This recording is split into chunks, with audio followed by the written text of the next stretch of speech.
Boy, the knife collecting scene sure is littered with controversy and drama, isn't it? And some of it is very well deserved, and in the case of Mick Strider of Strider Knives, many feel it is extremely well deserved.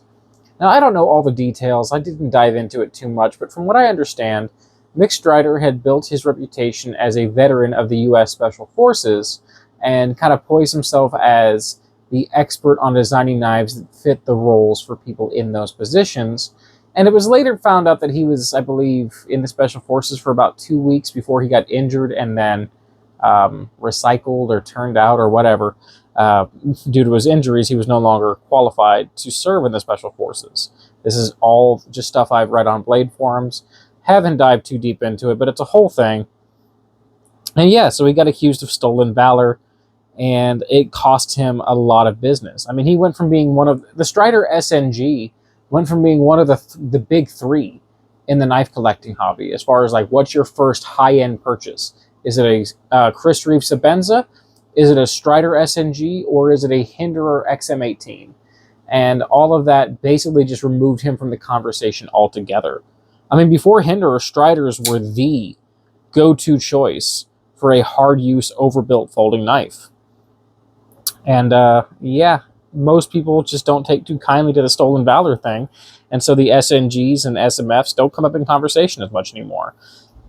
To the point that Mick Strider's semi-production company went under as a result of this, and he now does small batch custom runs of his famous knives.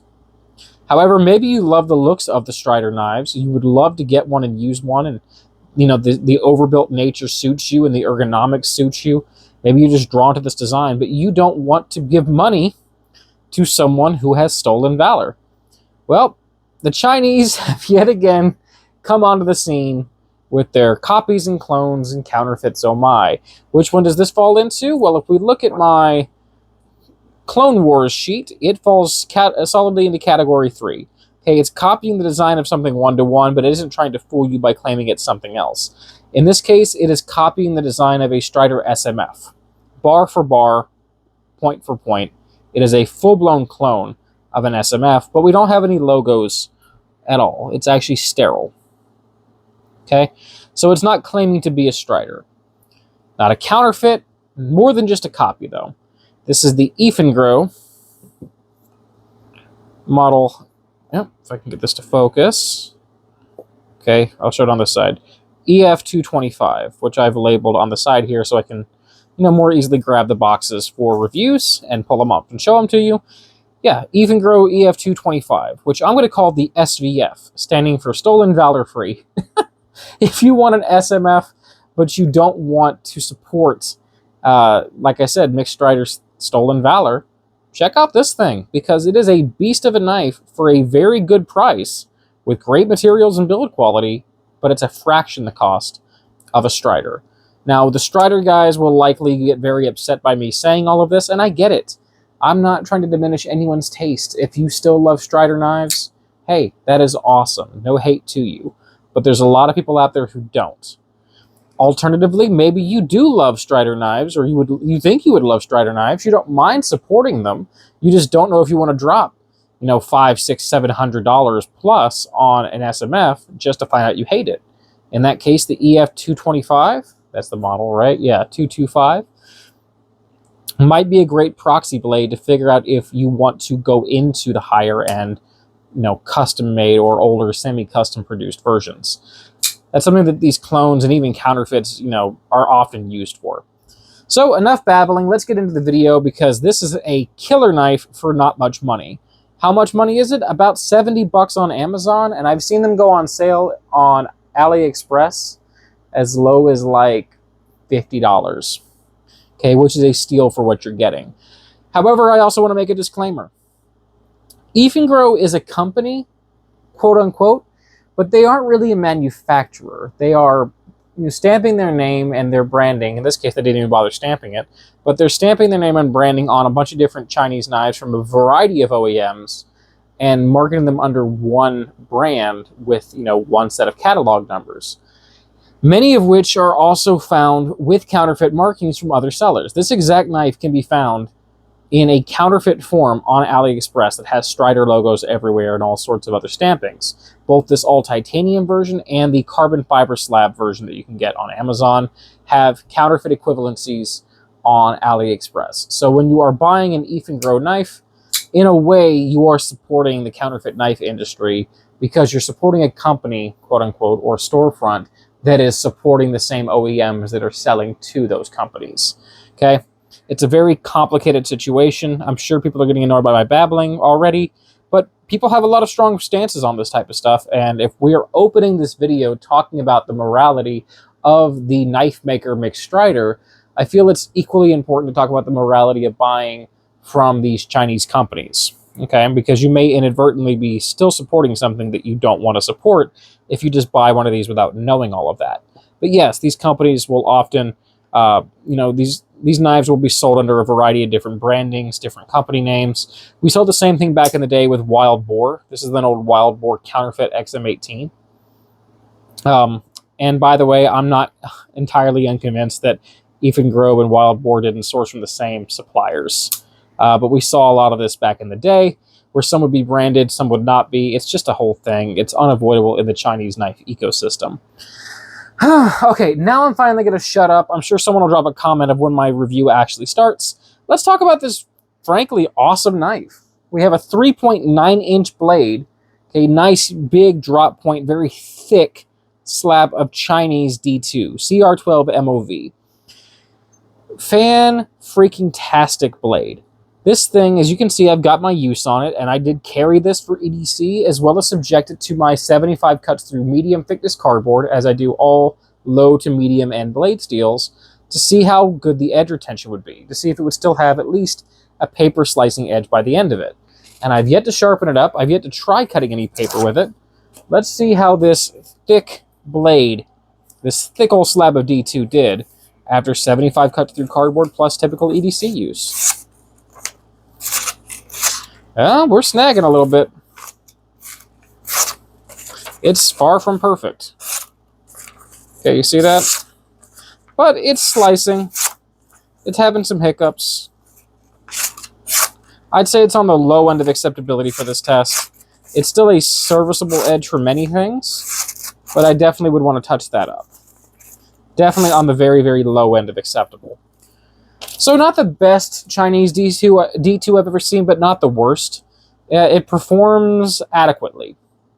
That said, my experience with Chinese D2 is that it touches up extremely easily and takes a pretty good edge. You will have to keep a light coat of oil on it if you live in any kind of high humidity environment, because it will rust on you. Another disclaimer. Eafengrow had a lot of issues with falsely claiming steels in the past, where they would claim a steel as being D2, and in testing, people like Love Them Knives determined it was actually HCR 13 MOV. I actually had this exact issue with Eafengrow early on. A knife they sold to me as D2. My own cutting testing showed now it's probably HCR 13. Not long after Love Them Knives did his testing and kind of exposed them on that. There are HCR 13 MOV versions of this parading themselves as D2. You can spot the differences easily enough by this having the steel bar insert on the lock interface and the over travel stop. The early HCR 13 versions did not have these features. Okay, that's true for both this all titanium version and the carbon fiber and titanium version. But anyways, thick old slab of Chinese D2.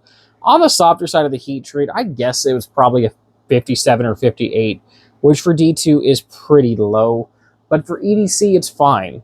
The blade sliced pretty well despite being super thick, and the tip is extremely pointed and strong, which makes this a great hard use knife. And that's what it's designed to be. It's meant to be a hard use utility everyday carry knife.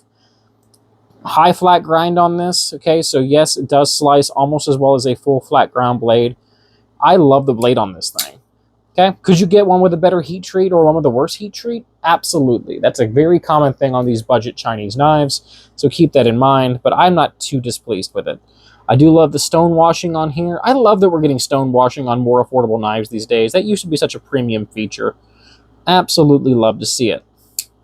Okay, the knife is on phosphor bronze washers, as you can see down there. It's not a ball bearing deployment. And by the way, our centering is perfect. And it has a dual adjustable head, so we can adjust on either side. I just get an Allen key that fits in there and adjust it. And the deployment is fast. I see a lot of people saying these things are hard to deploy. I don't have that issue with mine here. I can use the thumb hole, just hit the tripod there. I can use the thumb hole with no problem.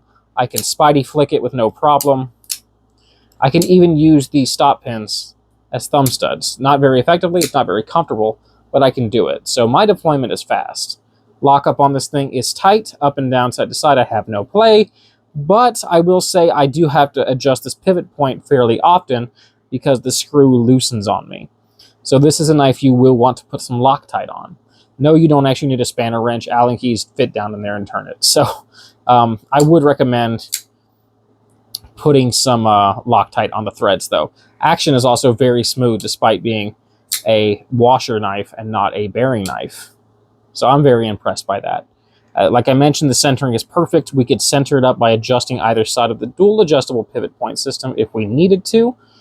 And I love seeing that we have an over travel stop disc, Hinderer style, as well as a built-in stainless or a removable stainless steel interface for that titanium lock bar. So we're not going to have the blade mushing down the titanium under heavy use. All features I absolutely love to see. It is a 6AL4V titanium handle. Again, this one's the all titanium. You can also get one with a carbon fiber front slab. Same exact price. Thick slab of titanium and variable jimped, so we can very easily disengage it. And you can also see our timing on that. Jimping top side is useless, but I do love the finger choil to choke up. Get some really good controlled cuts. This knife is large enough to be a primary self-defense weapon, by the way. Well, maybe a secondary self-defense weapon. Hopefully you're carrying a taser or a firearm or at least a larger knife for self-defense, but it would be a good choice for a self-defense weapon. Handle, as I mentioned, already told you the material, TC4 titanium, which is the Chinese equivalent to 6AL4V, 5.1 inches long and absolutely no traction. It is just a slick titanium handle. I do like it though. It is a heavy knife. Let me say that. Let's break out the drug dealer scale, have a look at the weight of this thing. But this is a hefty, hefty knife. I mean, it's an all-metal knife, very thick slabs of titanium, very thick slab of D2. And that brings the knife in at 7.4 ounces. So it is a boat anchor of a knife. Keep that in mind. If you like lighter weight knives, you're not going to dig this one all too much. That said, it's ergonomic in the hand. It feels very comfortable holding it back here or choking up. Or if we flip it around for a reverse grip, this thing is comfortable no matter how you hold it, which is a big selling point of Striders. Pocket clip for right hand tip up only. Has the same weird, I forget what they call this, but that same like inserted tab that the real Striders have. I don't really know what purpose it serves, but if we put it on the old cutlery lever pocket, you can see quite a bit of knife is exposed from the pocket. So keep that in mind. You do run the risk of it potentially bouncing out. Although, as you can see, not really, because it has a really good grip on the pocket. Okay, the tension's pretty solid, but what ends up happening is the fabric of the pant pocket kind of gets caught into this titanium frame and then held in by the pocket clip. So it actually does get a pretty secure grip. You might consider that getting caught bit a con. I actually consider it a pro. I like a knife that's more secure in the pocket, especially a big heavy one like this that might otherwise be prone to bouncing out. Not a huge fan of how much is exposed though. I would have liked to see that deeper. You can buy aftermarket clips. Aftermarket Strider clips will fit this. And by the way, I think aftermarket SMF handle scales will fit this. If you remove the front slab and the back spacer, just leaving the frame lock side, I think the actual SMF scales will fit these. So a little bit of fun modding potential there. Already mentioned the price on these, about $70. As low as $50 sometimes. They're very affordable, but they have a lot of steep competition too. Okay, I've reviewed this one. The OK Knives 229, I believe. M390 steel, carbon fiber handles, compression lock, 4-way positionable clip, ball bearing pivot system, extremely ergonomic clone of a Spyderco Shaman. About the same price, about $70 on sale for $50 all the time. How about the Maxpedition Excelsa Large? Also a D2 blade, a much better D2. True 6AL4V titanium, built-in over travel stop. tip up or tip down clip that carries deeper. Very comfortable in the hand. So we have titanium frame locks and D2 steel blades. Price is about $130 though, and it's not as hard use of a knife as the Strider. I mean, look at that thickness difference on the blades. If you want an overbuilt knife, you want the, I keep calling it a Strider, the Eafengrow. If you want an overbuilt knife, you want to go for the Eafengrow. If you want a more delicate EDC option, the Maxpedition. I'm sure the Strider guys are pissed. I keep calling this thing a Strider. The Eafengrow. How about we bring in another clone? This is the the Greenthorn Inkosi clone. VG10 steel blade, TC4 titanium frame lock. Fantastic performance and ergonomics. $80 price tag. Also a pretty hard use knife. As hard use as the Eafengrow? I think so. Break out a pretty option. This is the Shield on Sharkos 9CR 18 MOV Damascus blade. G10 carbon fiber laminate handles, liner lock design. Big old knife, very comfortable. It's actually a bit bigger than the Eafengrow. Also priced at about 70 bucks. Ball bearing pivot system. Can't go wrong with the Cold Steel Recon 1. This one happens to be an older XHP model. Current models are in S35VN. G10 handles, triad lock. This is a hard use knife. These Recons, any triad lock knife is extremely hard use. You'll pay for it though, about 130 bucks. See your size comparison. It's in the same ballpark, I think. Or hell, if you really want to spend money and get something high-end, spend the money and get something high-end. Here's a Zero Tolerance Emerson collaboration model 0620CF in CTS 204P. 6AL4V titanium frame lock, beautiful carbon fiber slab. I paid about $300 for mine. On Blade Bend, they're about double that right now. Better quality knife, but you damn sure pay for it.